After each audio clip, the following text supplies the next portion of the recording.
Kita bisa belajar eh, secara deduktif, yaitu mulai dengan mempelajari ayat-ayat Al-Quran dan hadis.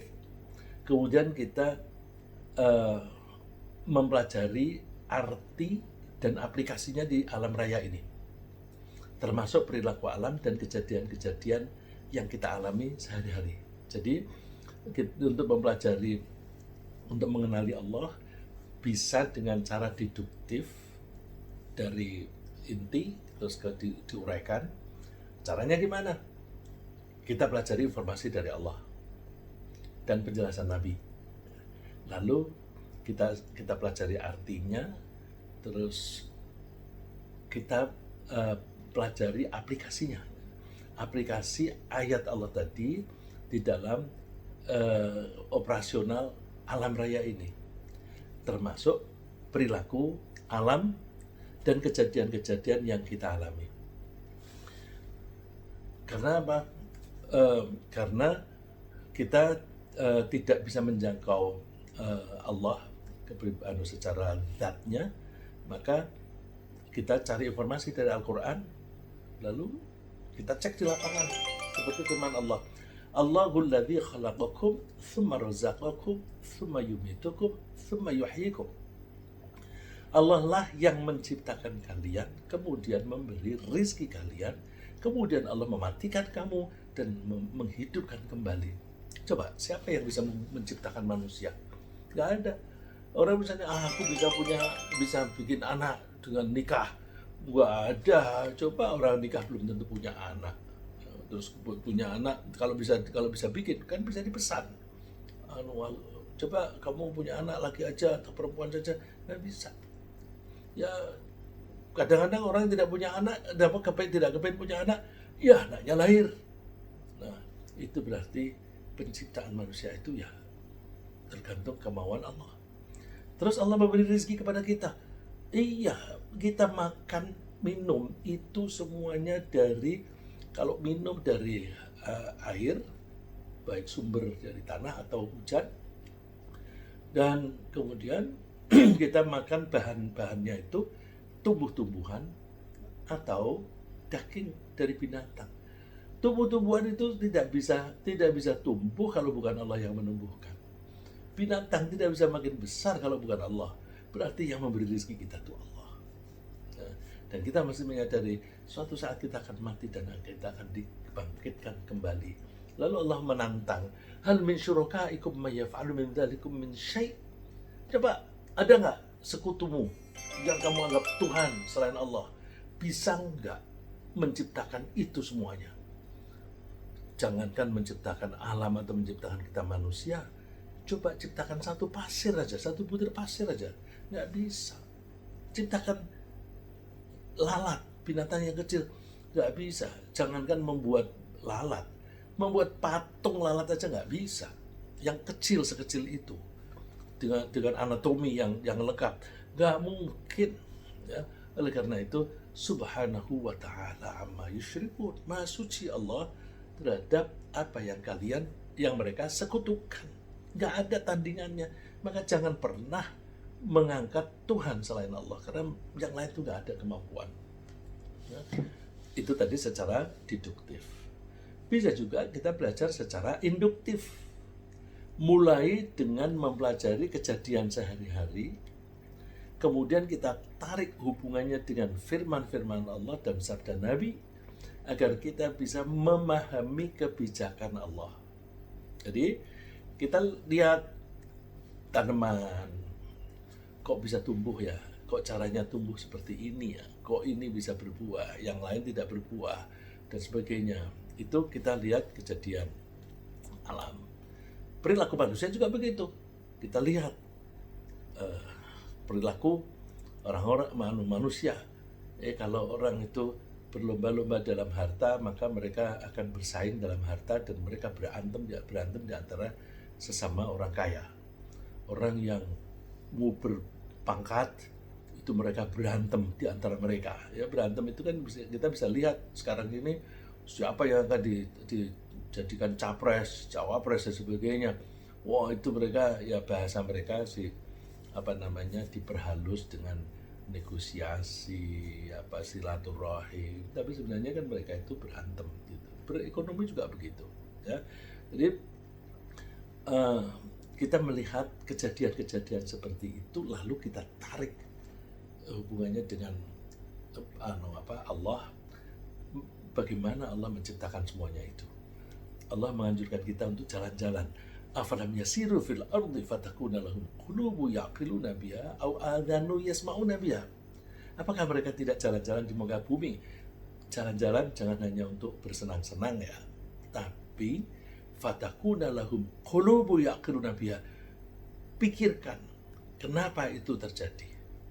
Kenapa itu terjadi? Kenapa misalnya ada persaingan antara Amerika dan Cina? Itu ya, kalau kita pelajari akan muncul bagaimana si Amerika bisa sombong karena ekonominya itu nomor 1 di dunia, tapi begitu Cina itu makin kaya dan duitnya sisa, duit itu bagaimana supaya bisa dapat untung, ditawarkan obral, siapa yang mau minjem, orang pada seneng gelagapan pinjam supaya kelihatan aku jadi kepala negara yang paling memakmurkan rakyat, tapi bangunnya dengan utang. Wah, terus seperti Sri Lanka itu. Nah, itu kelakuan secara ekonomi ya. Secara ekonomi itu semacam itu. Kadang-kadang orang melihat dari satu angle, segi politik dan sebagainya. Nah, kalau kita melihat, coba lihat secara komprehensif, secara ekonomi bagaimana, secara politik bagaimana, itu yang kita bisa pelajari dari geopolitik. Kemudian dari segi perilaku manusia itu seperti apa. Nah, kalau kita belum mampu itu, ya dengarkan informasi-informasi itu. Au adhanu yasma'una biha. Apakah mereka yang jalan-jalan itu menggunakan telinganya untuk mendengar uraian itu, kemudian dicerna. Itu nanti akan bisa kita tarik dari benang merahnya. Oh, ini kekuasaan Allah. Ini kekuasaan Allah. Dan suatu saat kita akan pelajari, misalnya ya, kenapa dua negara atau beberapa negara itu berantem? Apakah itu memang sunnatullah? Iya, itu kita bisa pelajari. Mulai dari pelajarannya sederhana, misalnya air kalau dicemplungin sesuatu atau ditambahi atau diambil sebagian, pasti dia akan goyang. Goyangnya itu dalam rangka mencari keseimbangan baru. Kalau ada masyarakat hidupnya tenang, kemudian tiba-tiba dicampuri dengan apakah dicuri kekayaannya atau tiba-tiba dikasih uang yang terlalu banyak, pasti akan ada gejolak.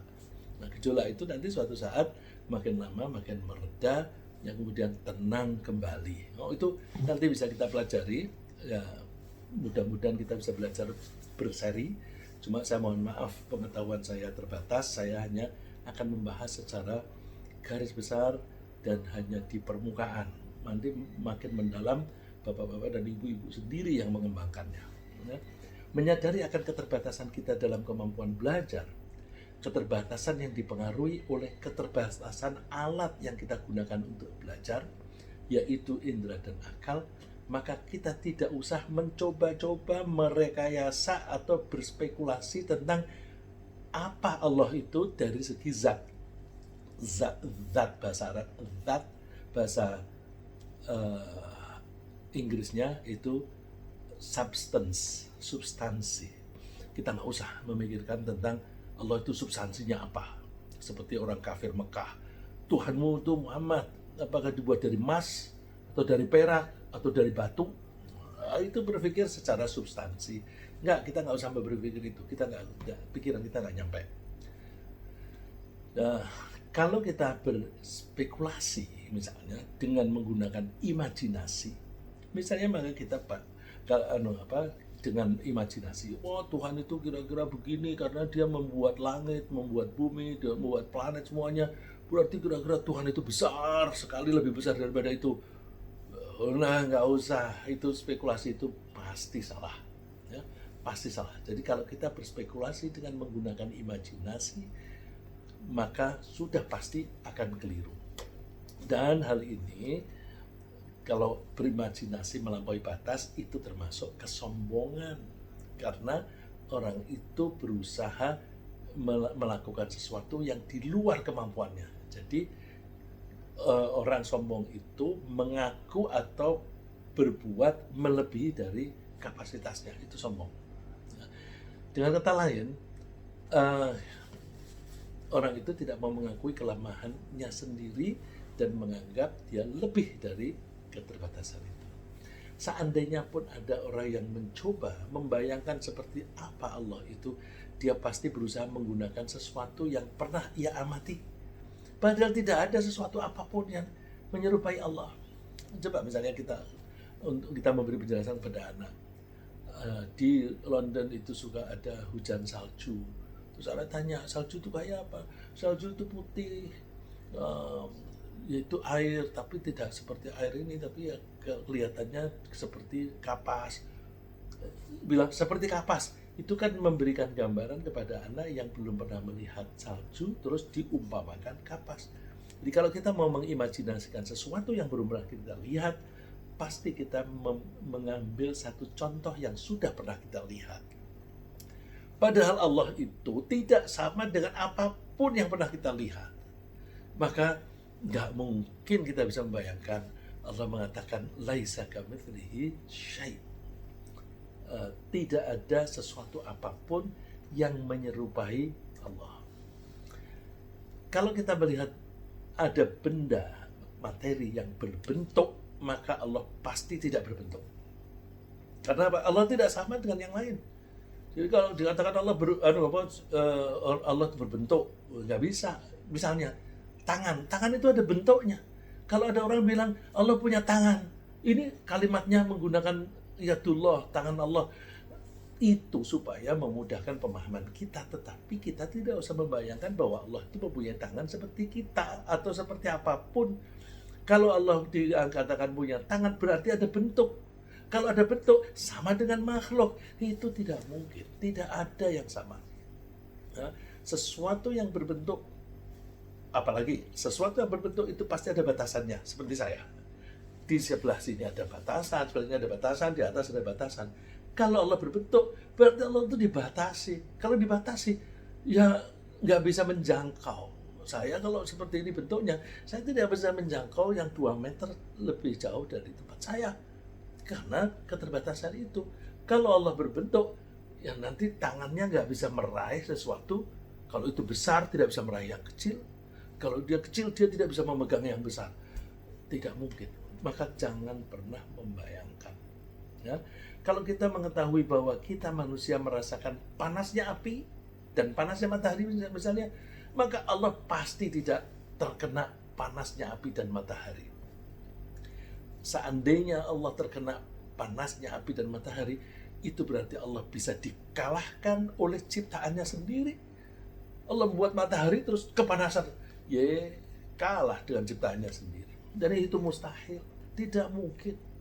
Kalau kita dipengaruhi oleh berjalannya waktu misalnya, kita makin hari makin tua, terus makin loyo begitu. Allah tidak terpengaruh oleh waktu. Karena apa? Allah itu yang menciptakan, waktu itu yang menciptakan Allah sendiri. Maka tidak mungkin Allah sama dengan waktu. Nah, karena Allah itu tidak terpengaruh oleh waktu, maka Allah tidak terpengaruh oleh waktu lampau, sekarang, dan akan datang. Kalau kita terpengaruh, karena Allah tidak terpengaruh waktu lampau, sekarang, dan akan datang, berarti Allah melihat kejadian-kejadian yang sekarang maupun yang lalu ataupun yang akan datang, itu semuanya sudah kelihatan. Itu. Pendeknya, semua selain Allah adalah ciptaan Allah, dan Allah tidak mungkin menyerupai atau sama dengan makhluknya sendiri. Walam yakul lahu kufuwan ahad. Tidak ada sesuatu apapun yang setara dengan Allah. Bahwa Allah tidak sama dan tidak setara dengan sesuatu apapun selain Allah, yang notabene adalah makhluknya, maka jika ada kata-kata yang menunjukkan benda atau pekerjaan yang mirip dengan materi atau pekerjaan makhluk, maka kita memahaminya sebagai ungkapan kiasan agar kita mudah memahaminya. Ya. Misalnya, kalau dikatakan Allah Akbar, Allah Maha Besar, maka itu supaya kita bisa memahami bahwa Allah itu pasti kemampuannya lebih besar daripada alam raya ini, karena alam raya ini dibuat oleh Allah. Ya. Misalnya lagi, kalau dikatakan Allah mempunyai tangan, nah ini saya akan mengutip ya di ayat itu. Kalau di dalam Al-Quran dikatakan Allah itu seolah-olah mempunyai tangan, di ayat 10 dari surat Al-Fatah, innal ladzina yubayyi'unaka innama yubayyi'una Allah yadullahi fawqa aydihim. Sesungguhnya orang-orang yang membaiat atau bersumpah dengan kamu, sebenarnya mereka juga berbaiat dengan Allah. Terus kata-kata yang mirip dengan makhluk, yadullahi fawqa aydihim, tangan Allah itu berada di atas tangan mereka. Nah, ini kita bayangkan bahwa ketika para sahabat itu bersumpah, berjanji mendukung Nabi Muhammad dan melindunginya sampai titik darah terakhir, lalu Rasulullah menaruh tangannya. Kalau kita bikin persetujuan dengan 2 orang, itu kita salaman. Tapi kalau orang banyak, dengan kita tumpuk. Rasulullah naruh tangan di bawah, kemudian ditumpangi oleh para sahabat sampai setumpuk. Nah, Allah mengatakan tangan Allah itu di atas tangan semuanya itu. Bukan berarti terus Allah terus tangannya ditaruh di situ. Ini kan kalau tangannya ditaruh berarti Allah ikut berjanji, ikut menyatakan sumpah itu. Maka mereka ketika berjanji dengan Nabi sekaligus membuat janji dengan Allah. Gitu. Ingat tahu itu, kalau kamu menumpuk tangan itu, di atas itu ada tangannya Allah. Itu kiasan. Jangan dikatakan bahwa Allah punya tangan. Kalau dikatakan Allah punya tangan berarti ada kesamaan dengan makhluk. Kalau ada orang semacam itu jangan diikuti, karena itu bisa menyebabkan musyrik, ya, menganggap Allah mempunyai sesuatu yang sama dengan kita. Faman nakatha fa innama yankuthu ala nafsih. Nah, ini indikatornya. Siapa yang melanggar perjanjian tadi, dia sebenarnya merugikan diri sendiri. Wa man awfa bima ahada alaihullah fasayu'tihi ajran 'azima. Siapa yang memenuhi perjanjiannya dengan Allah, dan tadi kan janjinya dengan Nabi Muhammad, tapi Allah ikut janji, maka siapa yang menepati janji itu, Allah akan memberinya pahala yang besar. Gitu. Nah, ketika para sahabat itu menyatakan janji setia untuk akan membela Nabi Muhammad di tahun 6 Hijriah, waktu itu tempatnya di Hudaybiyah.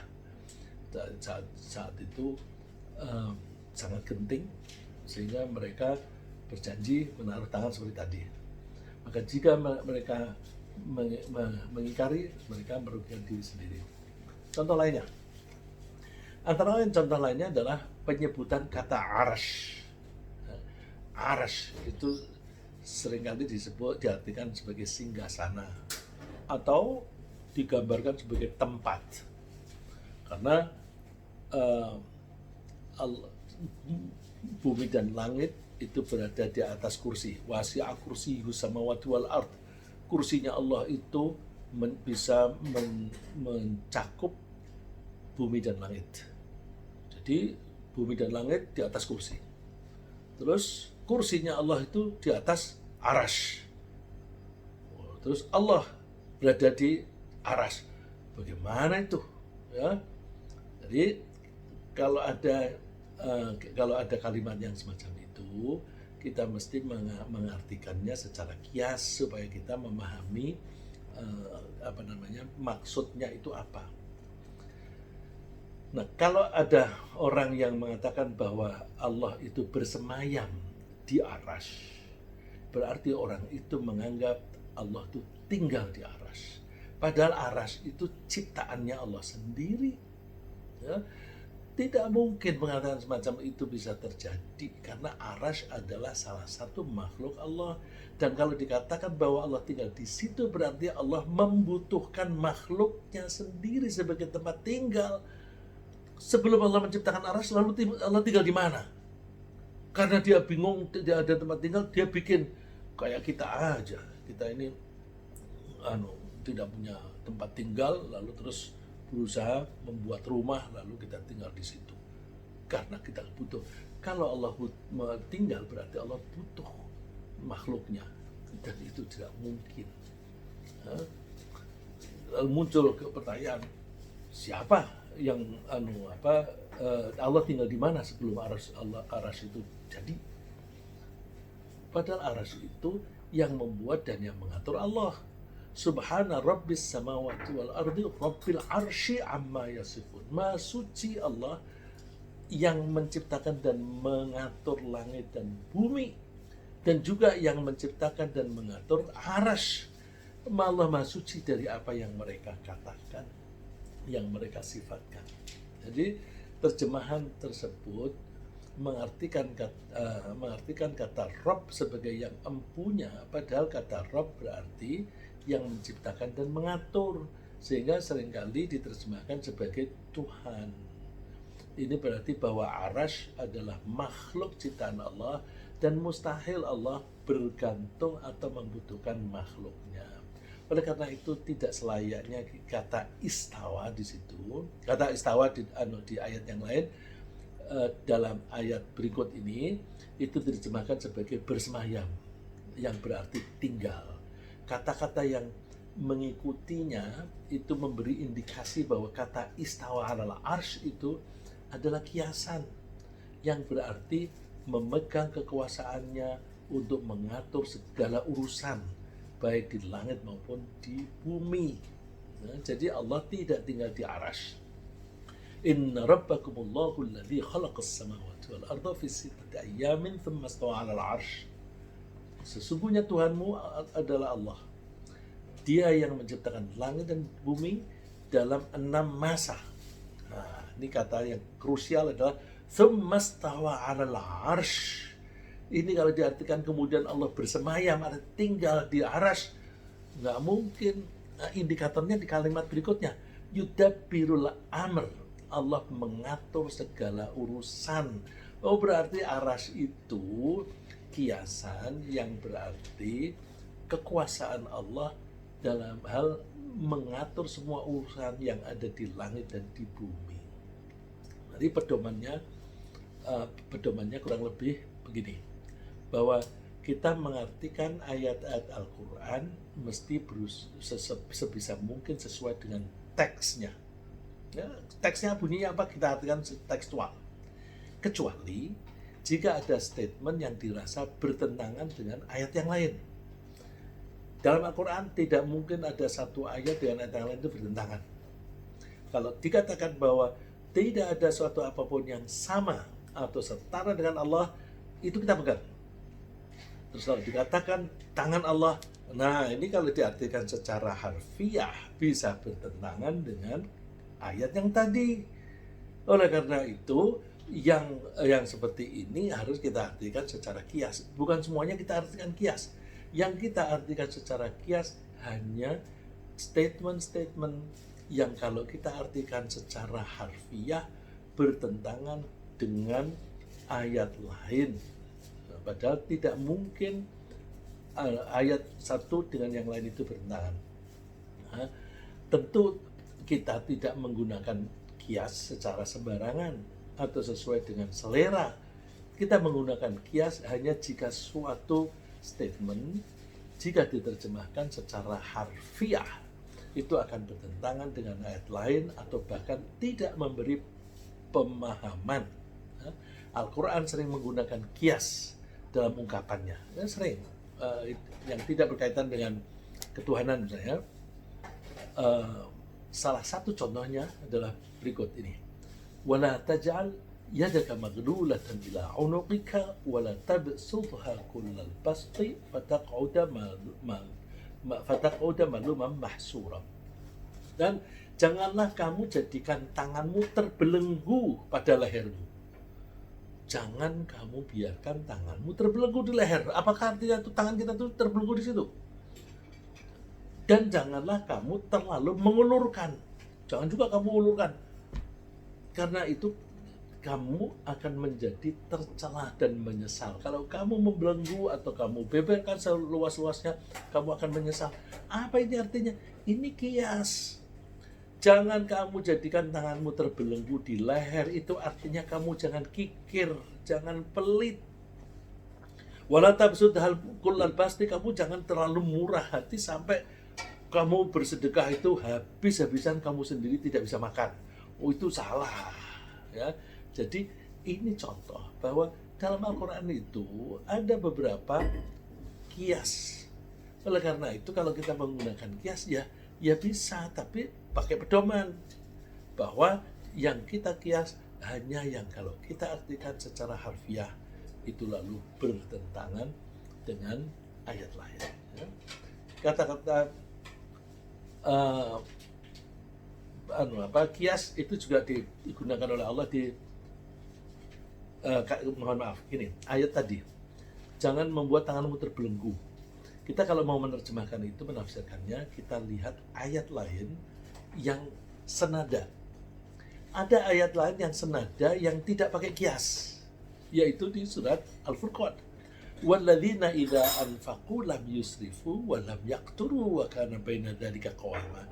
Dan orang-orang yang ketika berinfak, infak itu bisa berarti spending, bisa berarti bersedekah, berinfak. Ya.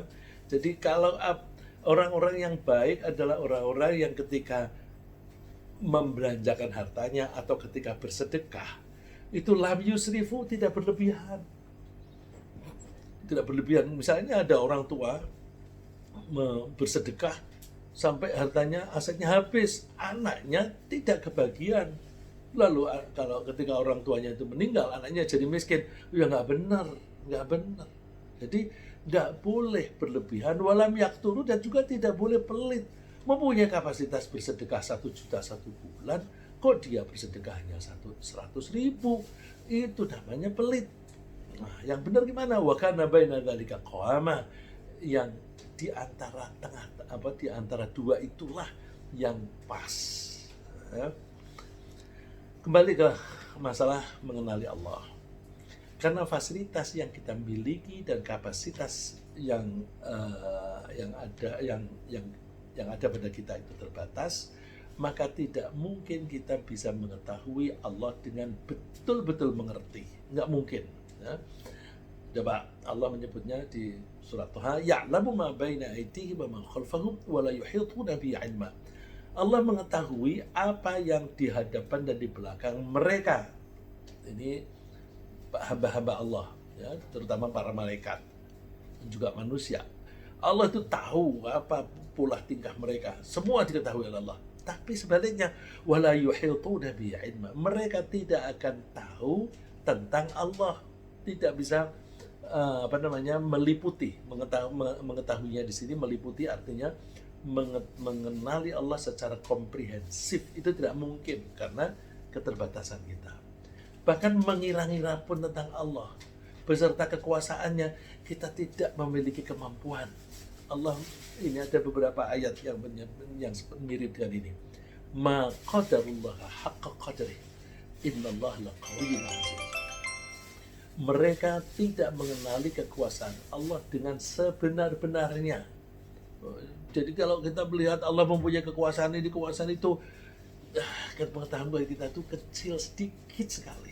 Kita tidak bisa mengetahui sampai sampai detail. Coba sekarang aja usus buntu. Usus buntu itu aneks ya. Appendix. Itu sampai sekarang kita tidak tahu fungsinya apa itu.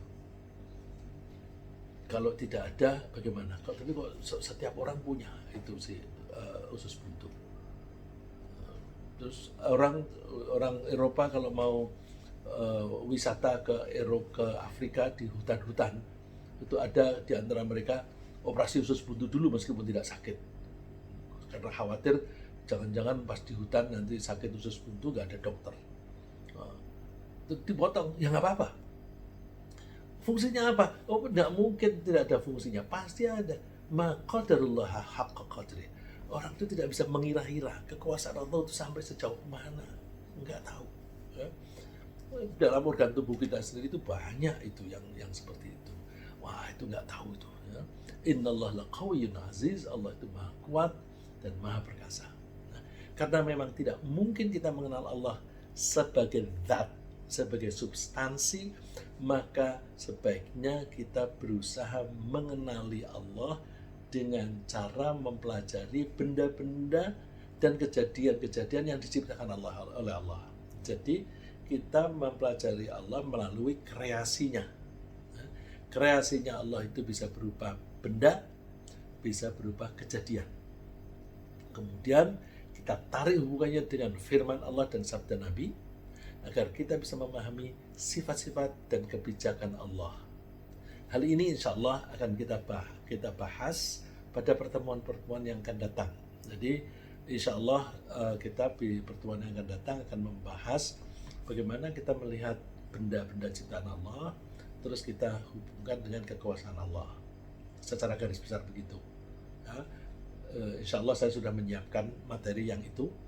Nanti habis itu kita coba kita ambil satu persatu.